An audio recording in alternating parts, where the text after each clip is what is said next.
Hello and welcome to the Hotel Marketing Show. In this podcast, we're going to talk about all things hotel marketing. We're going to talk about things that are happening in the industry, insights, things that all hotel marketers or anybody that has an interest in hotel marketing wants to know about. My name is Victoria. And I'm Nadine. And we're the hosts of the Hotel Marketing Show. To kick off the podcast today, in this episode, we're going to be talking with Rebekka, Manager of Revenue and Business Performance at Hotel Okura, about demystifying the role of revenue managers. So excited to have you here, Rebekka. Thanks you for joining us. I'm very excited for this recording and this episode and also the topic because I need some demystifying about revenue managers as well. Could you let us know a little bit about your background? Yeah, just to kick things off. Yeah, I am German, as you might hear from my accent. And as I just mentioned, you like to interview Germans, right? Even if they live in the Netherlands. So. Yeah. I'm here for almost 3 years now, actually. Good lockdown years, unfortunately. But I feel you. not the best time for moving here, but now it's getting better. Now, I'm working in hospitality for 15 years now. So longer than I would have thought when preparing this podcast. And out of the 15 years, I work 8 years in revenue management and business development. So that makes me quite experienced in that field. However, I also worked in operational departments, so I know that a little bit as well. And I have the benefit that I have worked for both chain and independent hotels. So there's quite a difference in working for the two. And yeah, as you know, as you have experienced before, I'm quite passionate about my job. So that makes me an expert, I think. And also earlier this year, I was certified as a certified revenue management executive by HSMI, just to prove or just to show that I have quite some experience in that field already. Awesome. Oh, I love Congratulations, it. first of all, awesome. for that. Thank you. Was there an exam involved? Yes, was. Nadine, stunned. Lots of kidding. Revenue exam. Oh, That's okay. so cool. Rebekka is a total revenue management expert, and I think it's super exciting to, this episode will talk about revenue management, but I think it's so exciting to understand how that also relates to other things that are going on in the hotel and maybe I think you're the perfect person to dive into more about the role and maybe a bit of the day of the life of a revenue manager as well. So very excited to have you here with us. Thanks. And can you share what your highlight for 2022 is? Well, certainly after 2 years of lockdown that we finally, or more or less lockdowns, that we finally could work normally again, that we could welcome guests normally again, that we saw a huge increase in rates, right? People were willing to spend, there was pent-up demand, revenge travel, everybody just wanted to travel finally. So we could benefit from that, not only us, but most hotels, right? We saw quite steep increases in ADR, which helped us also with the steep increases in many costs. So that was certainly a plus, that all of a sudden the rates increased by 30-40% sometimes. That's huge. Wow, that's a big jump. Yeah. And we hope we can keep it. Rebekka is crossing her fingers. I do. I also saw you guys had so many you always had actually great offers during the pandemic. I know that you tried to make the best out of the situation, but now also, let's say, I'm going to say it after the pandemic, I can just see the great offers. You also have culinary offers as well. So I guess it's going for room nights and the events being back and being able to organize more gatherings. So that's nice to see. We have 4 quite popular restaurants, right, that helped us also during the lockdowns because people still wanted to eat, and at some points they could only eat if they were a hotel guest, so they could only eat in the room. So that was a big driver for us, that we have these 4 restaurants, exceptional restaurants, that helped us also for the rooms part. Yeah, I'm a big follower. I'm part of the newsletter. I follow on Instagram everywhere, and I saw the other day you had this great event, this like the champagne one, right? With Veterina. Yeah, exactly, with like a little boat cruise as well, and I'm like, look at that. Nadine's awesome. Trying to get brownie points. Yes, Like in this. Absolutely. That's how I know her in the beginning. That sums it up. That's just me. So funny. Nice. Okay, besides all the things you do, could you tell us a little bit, how did you actually get into revenue management? So we've heard you came from chain hotels, individual hospitality. How did you end up here now with us? Well, I think quite a typical, as many would say, way. I worked in reservations before. So I was reservations manager about 8 years ago. and the current revenue director was looking for an assistant, and it was just the logical step. I mean, I was never good at math or statistics, so these kind of things that people often relate to revenue management, right? But trying to understand the reasoning behind the rates, the structure that you know from reservations, but actually implementing them and making strategic decisions, that was super interesting to me. So it was just a logical step, and I have not regretted it. I actually have to say exactly what you said. Everyone thinks about revenue management as math, and that's exactly the thing that pops in my mind. I hear revenue management, I'm like, oh no, math. No, I did not have good grades in maths, no worries. So to anyone listening who also wants to become a revenue manager and is scared because of the math aspect, you already alleviated that. You have to have a certain affinity with numbers, otherwise it will get difficult. And can you tell us a little bit about what a typical kind of day in the life of a revenue manager looks like? As most hotel jobs, I think there is no typical day, right? Same for me. However, there is some fixed things that I do every day. Like in the morning, you would start with your reporting, right? What happened since yesterday? What new reservations did you get, or cancellations? Hopefully not, but it can happen as well. What is happening on the market in terms of pricing? Like, is your comp set hotels, are they increasing the rates, decreasing the rates? Do you maybe have to follow or not? That depends, of course, on your own analysis, on your own situation. But that would sum up the morning, where I then check if I have to make any price changes, if we should change any restrictions. That's for the transient part.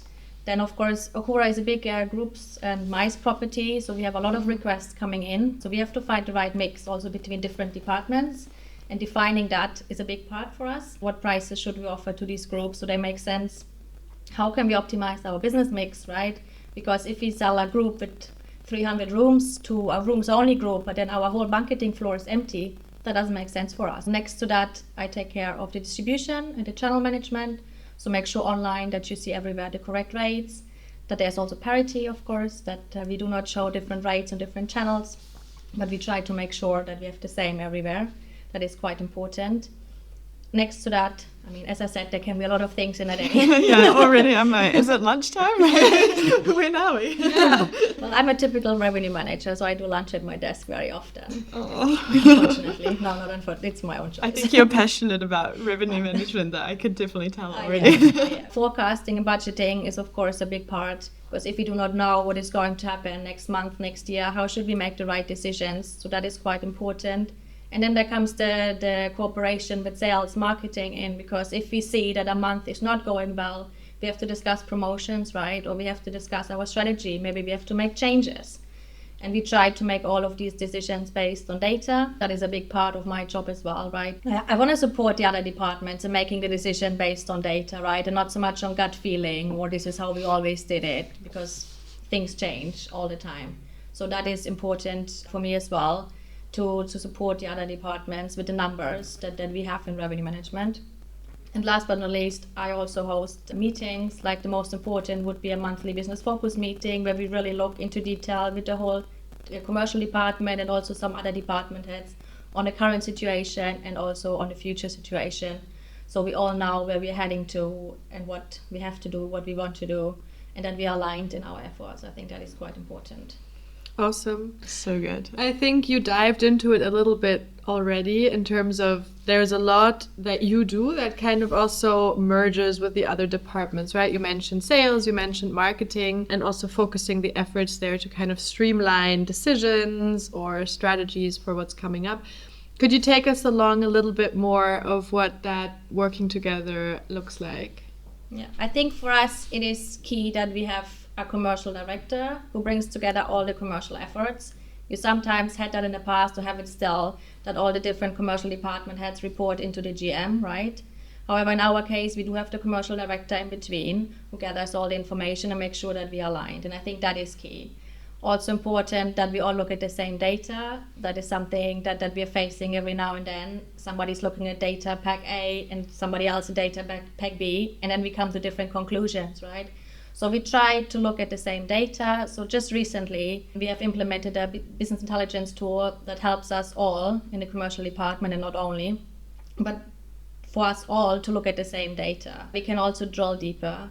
Then we, of course, have regular meetings with the commercial department heads. Just yesterday, actually, we had a big commercial meeting with the whole team where we discuss our goals for next year, our strategies, our budget, so that everybody is aware, right? Otherwise, you get the situation that sales is maybe pushing for occupancy. Well, that might not be our goal. So that is quite important, that everybody is on the same track and everybody goes into the same direction. And you have to talk for that.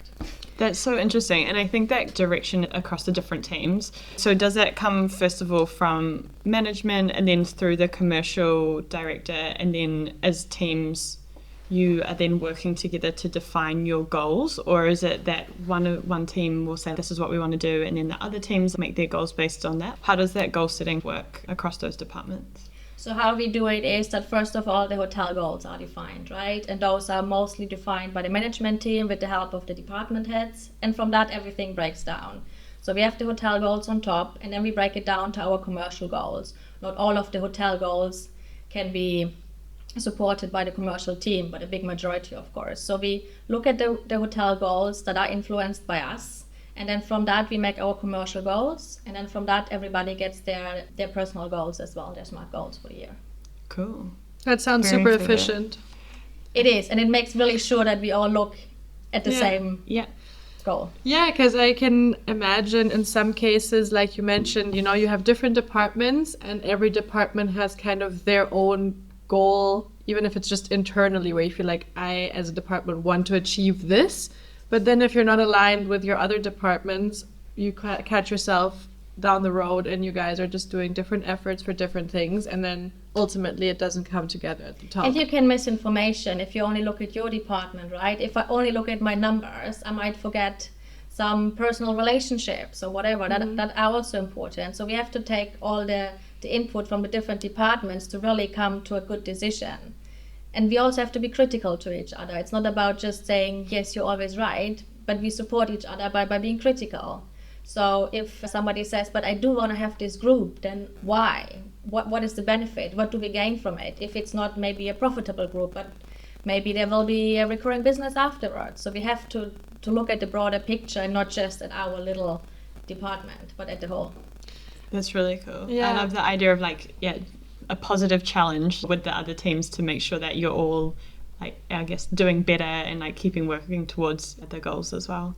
Reminds me a little bit of Victoria, because every time you tell her something, she's like, but why? And then you continue, and then she's like, but why? And I'm like, I just told you the why. And she's like, dig deeper. And that helps you, right? If you get these questions, because you have to rethink what you were planning or what you were strategizing.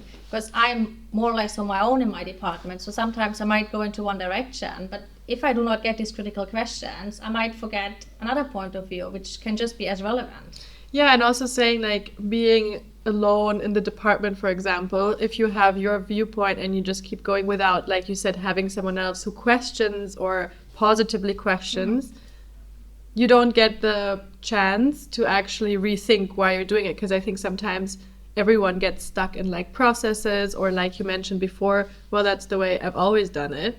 And then, you stop questioning yourself. Yeah, I read this book. This is going on a bit of a tangent, but I read this book. Actually, it was an audiobook. I half read it and then I switched to the audio version because I stopped reading it. But it's called Radical Candor. Have you heard of that before?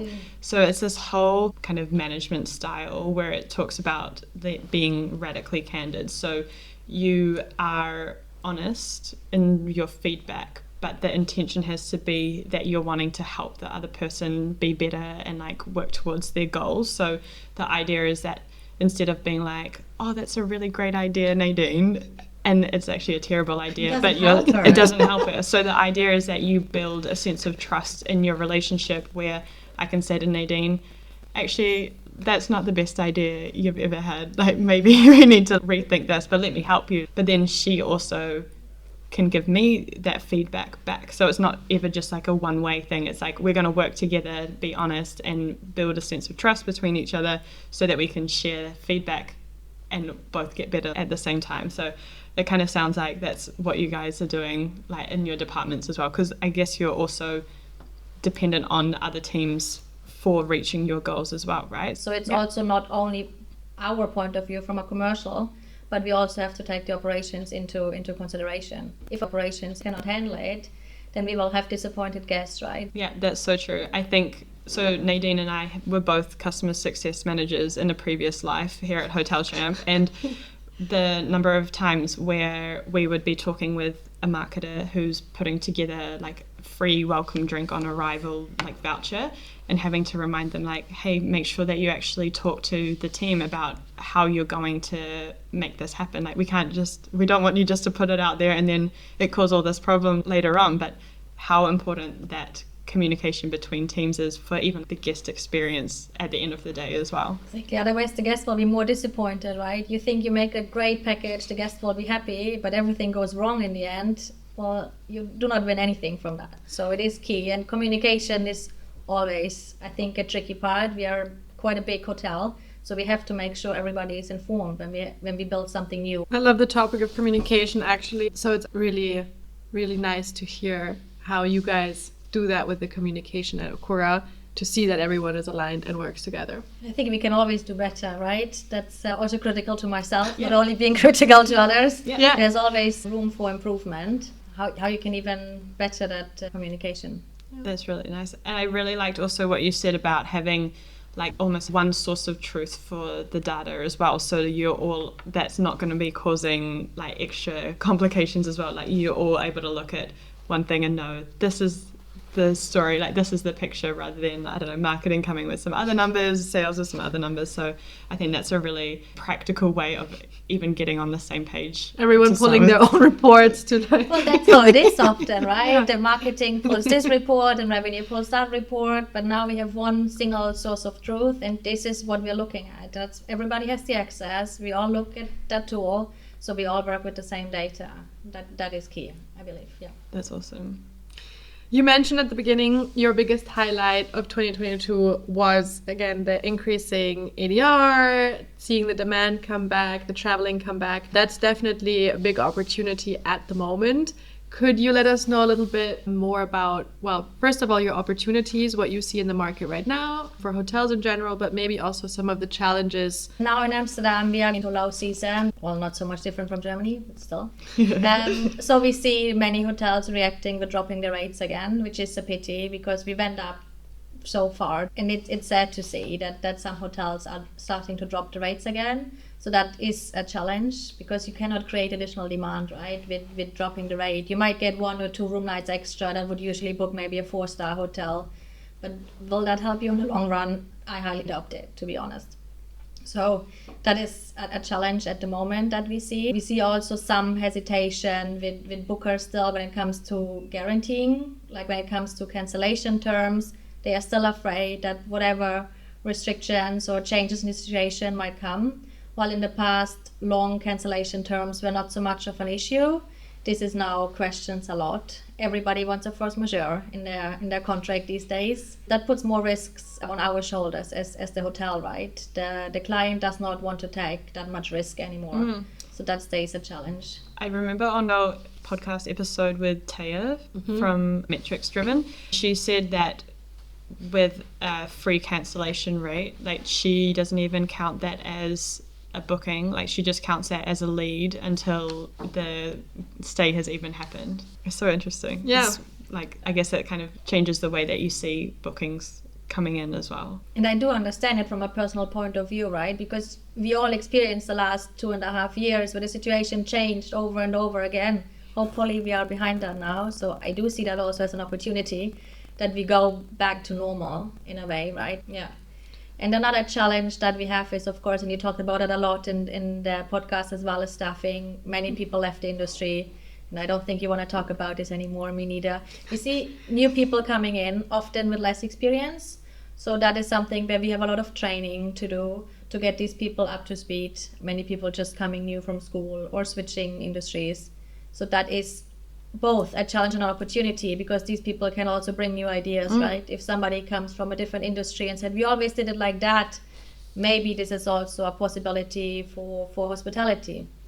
So both a bit of a challenge and an opportunity. Yeah, that's really nice. We actually recorded an episode with Dylan from Revenate, and he's worked at Revenate for 10 years. And even still, like, he's worked with hotels then for like 10 years, but he was even saying like, oh, I don't have a hotel background. And so it's like interesting that I think maybe it's, I don't know, too much of a prediction, but seeing like people from other industries coming into the hotel industry, I feel like that, you know, typically it's like you go through hotel school, you go through a hospitality route or something, but coming from another industry and coming in, I feel like it kind of is a bit of a shift in like opening up to a wider kind of group of people as well. It's really And interesting. still 50% of hotel school graduates do not stay in hospitality, right? That is terrible for the industry. I mean, these people chose at some point to work in a hotel, but after their studies, they decide to go somewhere else. So we have to bring these people into hospitality because they chose this path for a reason. Nadine? I'm one of those. Well, technically I You're stayed kind in of hospitality. yeah, I true. just a little bit on the sidelines maybe with hospitality. But yeah, change of topic. I see this will not be part of this podcast. Well, Victoria likes to leave these kind of things in there for like It'll make a great little clip for LinkedIn or something as laughs well. and giggles. But no, I completely agree. I think it's kind of twofold, right? On one hand, it's really nice to have diverse people coming in from different industries, from different backgrounds, who kind of, again, ask the questions, but why are we doing it this way? Because maybe they had experience with doing it differently and it translates really well into hospitality. And then on the other hand, you have the people who started off in hospitality and are now searching for opportunities where maybe, I don't want to say more stable, but maybe more reassurance that nothing is going to happen like this again to them in their career. So I actually had quite an interesting chat because I did go back to my university just a couple of weeks ago and was talking with someone who basically said that also the demand is going drastically down for this kind of degree because a lot of, let's say, people who maybe had the passion for hospitality, they, you know, they're like 17, 18 and they talk to their parents and they're like, are you sure right now, hospitality? So yeah, I hope that it gets a little Levels bit more, out a bit more. levels out a little bit more. But I don't want to totally disregard your comment about staff shortages. I know it's not the nicest thing, but how do you think, let's say, technology can help in that kind of way? I think technology should enable your team, should enable your staff. You should not think about technology replacing any staff. But it does help us. So if I talk about a UBI tool, for example, it does take a lot of time off my plate because it can do reports for me that I in the past would do manually. So if I have my reports automatically scheduled and I have them ready in the morning, then I don't have to do that anymore and can take more time to make strategic decisions. And I think there's sometimes the fear in hospitality that there's just a cost involved with additional technology because you cannot put an ROI behind it. You cannot calculate ROI 100% with this cost. However, if it frees up so much time for your staff, so your staff can concentrate on the things that bring in the money, that bring in the revenue, that they have time for making strategic decisions instead of manual reporting, then I think you win so much and the ROI is given 100%.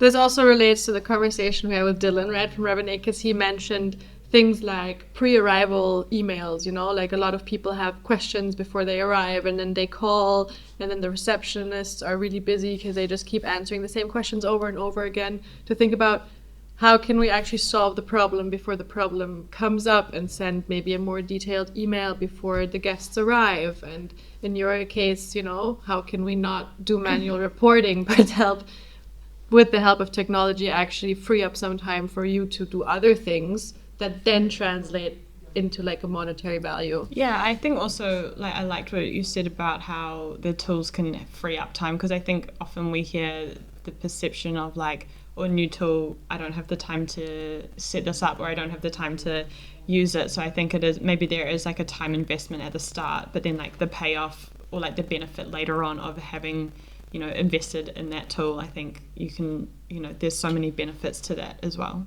I think one misconception is also that people think they pay the money and they have nothing else to do. But I feel it's a two-way road, right? If I do not bring any input, then how should my technology provider help me to improve my business? If he doesn't know that something is maybe not working for me, or we have a different strategy now and we have to change the setup. If we do not give that feedback to our providers, they cannot help us. So that is important for us whenever we choose a vendor, a provider, supplier, that we also bring our input. So we like this, we do not like this, how can we make this better? So that we have an open communication there as well. I love that. And I think like choosing the right partner, they'll also like want to hear that feedback and want to make stuff better, you know, for their customers or for their partners as well. So I think that's such a good point. Like having that relationship where you can give like the two-way feedback, I think is such a powerful extension of your team, not just like another to do on your list. I feel like we always come back to like communication, you know, again, providers are like partners. You just have to also challenge them both directions in order to actually succeed in a relationship. Exactly. Also critical questions. I agree. You have to have critical questions to your vendors just as to your colleagues or your team members, because otherwise you cannot improve that relationship as well. Yeah. So nice. And so I think you've shared like a couple of things of what you hope to see in the future, but what do you think the future holds for the hotel industry from both a short-term and a long-term point of view? Overall, I'm also optimistic. I love the phrasing of the question. So we heard what you hope for, but now realistically, what do you think is going to happen? I think there is some trends that we saw coming up over the last years. One is certainly to look more and more for the profitability aspect and not only the revenue aspect, also with the increase of prices, mentioned that quickly before. So we often would look at a business. Maybe they bring us great banqueting revenue, but they do want to stay during a big congress in Amsterdam. However, they expect lower prices for the rooms. Does it make sense for us, looking at the profitability view, does it make sense for us to take that room? And then the decision can be no, even though there would be great banqueting revenue attached to it. However, the displacement in rooms, which has a higher profitability typically, would be so high that we make the decision, no, it does not make sense for us to take that piece of business. So I think looking at profitability has become a big topic, and it will stay a big topic.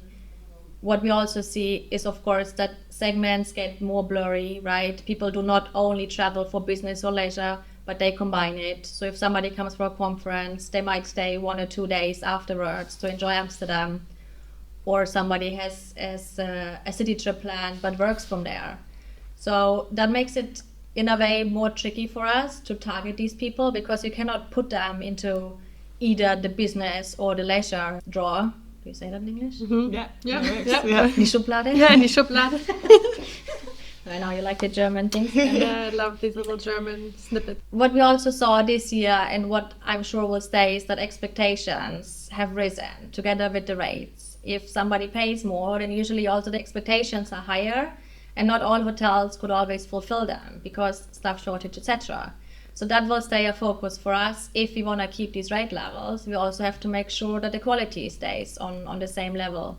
So that will be a focus in the next years as well. I think that's a really good point. I mean, talking about traveler expectations as well, I feel like now we've all had 2 years to kind of dream up our dream scenario of what it will be like when we go for that trip. So now once the guest actually arrives at your hotel, there's a lot of, big shoes to fill, right? Of like actually giving them that dream vacation, especially if you're a hotel with a higher rate where they come for that experience, where they come for that luxury that they want to experience.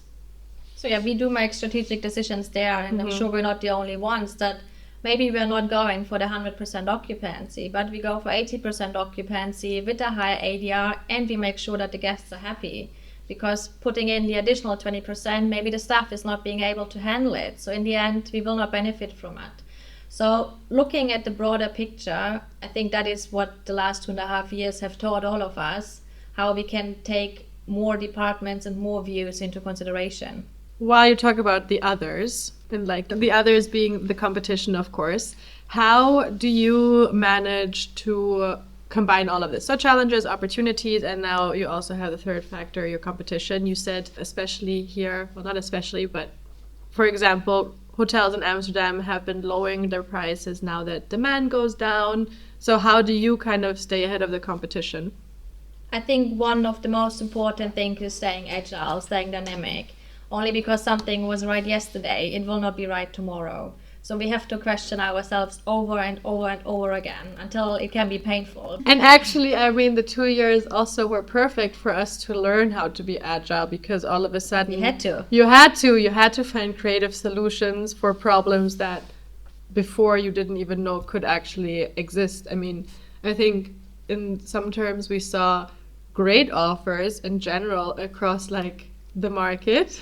I'm waiting for you to say staycation. I was just about to say staycation. Staycations are actually one of my favorite things that came from all of this, because I think it was such a creative approach to say, how can we actually still have guests in our hotel? How can we still give this experience to guests without them actually leaving their own city? So I think I hope it stays. Staycations for the stay. Did you book a staycation at Okura? No. I did go for dinner though. I'm eating myself through the restaurants. So. And I think that's also important that you look at what is your differentiator, what makes you different from all the other hotels. If everybody offers a staycation, that's kind of boring, right? But what is different in your property? So talking about Hotel Okura, we have quite a high building. So I would say from our hotel, you have one of the best views of Amsterdam. So that is something that we work with. The bar is amazing. The bar on the 23rd floor. Yeah, I mean, you can't really beat that, and I don't think you have anything like that in Amsterdam. And here it's also my perfect point again to collect some more brownie points. But I have to say, the offers that you guys do, especially combining all the restaurants and having just in like little feet. What is it called? Not like quotation marks? Quotation marks in little feet. Not just, but you basically have so many events around different experiences, more than just culinary, but you do so much with it. And I think one thing that we like talk about to our partners and our customers quite a lot as well is not just always feeling like the discount is going to be the thing that entices people to stay, but thinking about like a value add, and potentially it's even something that generates more revenue for the hotel as well. So I think that's something that's really interesting about the kind of packages that you create as well, is it's not always, it's not just like 50% off, come and stay with us. It's actually like a well thought out package that is value add, it is unique, it is like really special. So I think that's really cool as well. Rebekka is just sitting here like, keep it coming with the confidence. I'm glad I did this. Well, not only me, let's be honest. It's a team effort. Yeah. No, of course, I think, but those are some of the great things that you guys have been doing in the pandemic, and I guess also something hoping you want to keep doing in the future. Am I right? If we're looking into the future. Certainly. As mentioned, we have a specific MICE business, and that is mostly during the week. But for the weekends, we do target the leisure travelers, and they are looking for these packages. And I'm sure they will be looking for these packages. That is not a trend that will go. So everybody wants to make a great experience out of their stay. They do not just want to have, how do you always say, a bed and a toilet and an espresso machine? Oh my God, an espresso machine, yeah. An espresso machine. I didn't prepare for this podcast. I love it. So they do want to experience something special, and that is what we do want to offer to them, and that's what we are selling. I think it's also really clever as well, like the package point of view, because I think as a marketer, like I often think about making stuff as easy as possible for your customers to make a decision so that they're not having to do like all of this work of figuring something out. And I think a package is a really nice way to be like, we've done all the hard work for you and here's something that's really special. You just have to click here and it's all done. You don't have to sort out like getting the extra, booking the table at the restaurant or where are you going to eat dinner. Like we've done the hard work for you. So I think even that simplifying decision making for your guests, I think is a really smart approach as well. And still we try to offer additional services in a second booking step, because both of you, if you book the same package, you might have different expectations. So maybe you want to arrive early because you're flying in, so you can add that in a second booking step. So we also want to make sure that the guests still can personalize their stay with what is important to them. So we do not necessarily try to put as many inclusions as possible into one package, but make like a basic, like a foundational package. Exactly. And then you add the services that you also need on top of it. Of course, you can also just take the package and you have everything you need. That might be fine. But maybe you have extra needs. Maybe you do want to take the bikes to go through Amsterdam. Maybe you do need an early check-in because you fly in. So these possibilities we always want to give to our guests as well. I love that. Yeah. Late checkout because you want to sleep in. Victoria arrives early. Nadine checks out late. Exactly. So if we would include both in the package from the get-go, it would only increase the price and you might not even need it. True. So that's how we try to find a balance between a good package and good set of inclusions, but also having the possibility to personalize to your needs. Awesome. What are your 3 main takeaways for hoteliers who listen to this episode? It is important to stay agile. It is important to criticize yourself and others in a positive way. It is important to stay connected in the industry, to know what is happening, what is the new trends. Maybe there is new technology that can support you. And a lot has happened, of course, in the last 2.5 years. So stay on top of the market and on the possibilities and talk to your peers and see what they are doing, not to copy them, but to get new ideas. So I think that is very important. Make sure your commercial team is aligned in their efforts, so they're working together and not against each other. Make sure to get the right technology for your property. Not every technology is right for every hotel. That is not the point. But the technology that can enable your teams to use their time more wisely, to work more strategically, instead of reporting, for example, or answering to the same guest questions over and over again. Awesome. I think those are really great key takeaways from everything you've covered today. Awesome. Thank you so much for joining us today, Rebekka. I think it was such a great conversation, and I think, well, I feel like the role of a revenue manager has been demystified for me. Yep, I agree. So you're all ready to... I'm not ready to take the exam quite yet. But I'll make sure to book in a session with you if it ever comes this far. If I ever do a little career switch and want to go into revenue management. I'll be happy to have you guys. That's awesome. Maybe we could go be like an intern for a day or something with Rebekka and learn more from it. I am used to having interns, so I'm happy to share my knowledge and my passion. Nice. I love it. And for those of you listening at home, please share your thoughts with us. If you think there's anything else that we've missed, or if you have any questions about any of the topics that we've covered today, please get in touch with us at welcome@hotelchamp.com. And make sure to follow Hotel Champ on all of your favorite social media channels. Stay tuned for more episodes in the future. Take care of yourself. Have a great day. And bye-bye. Bye-bye.